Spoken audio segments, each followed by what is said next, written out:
Бәріңізге ассалаумағалейкум. Сіздермен біз қазақ елі арнасы. Бүгін біз сіздерге Алаш автономиясы туралы екінші бөлімімізді бастаймыз. Ұлттық қазақ территориялық мемлекетті құру үшін съезд делегаттары бір ауыздық танытқанымен, алайда автономия ресми түрде жариялануы жолында алауыздыққа жол берді. Бұл жағдай мемлекет құрылымы үшін, яғни осы Алаш автономиясы үшін өте қатерлі еді. Өйткені автономияны ресми түрде жарияламайынша, оған өлкедегі мекендеген халықтар, яғни қазақ халқы және басқа да түркі тілдес ұлттар оған сенбес еді. Бұл мәселелерде бір-біріне қарама-қайшы екі топ қалыптасты. Бірін Әлихан Бөкейханов басқарса, ал екіншісі Досмұхамедов бастаған жақтастары еді. Әлихан Бөкейханның жақтаушылары съезде болмаған еді.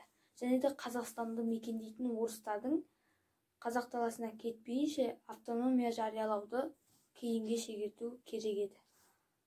Ал Досмұхамедов бастаған Орал облысы мен Бөкей ордасынан келген делегаттар, олар автономияны шұғыл жедел түрде құру керектігін айтады. Екі арада ақыры бір-бірімен амараға келеді. Екі жақтың да көзқарастарын жақындату үшін ол былай болды. Бүкіл қазақ жерін Түркістан Қоқан, яғни Қоқан автономиясына қосу туралы сол ұсынысты жақтаған, бірақ артынша ол ұсыныстан бас тартқан Мұстафа Шоқай еді. Және де съезде қабылданған автономия баптарын айта кетеміз. Біріншісі, бір айдың ішінде Түркістан бүкіл қазақ жұртын өзіне қосып алады, қосып ала алмаса да бір ай ішінде хабар береді.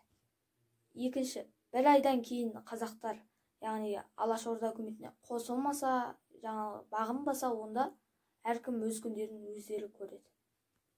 Үшіншісі, Алашорда үкіметіне барлық Түркістан қазағы қосылса, онда Алаш үкіметін жариялау ол Алашордашыларға берілсін делінген.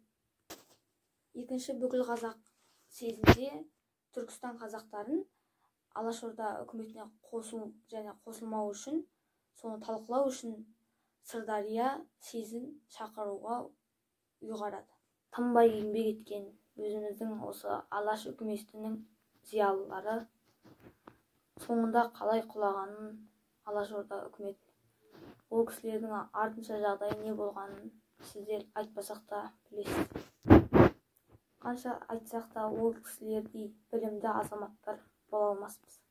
Бірақ та біз сол кісілердің ұрпағы екенімізді ұмытпай, талпынып, білімге құштар болып, жақсы оқып, еліміздің жақсы азаматы болып ержетейік.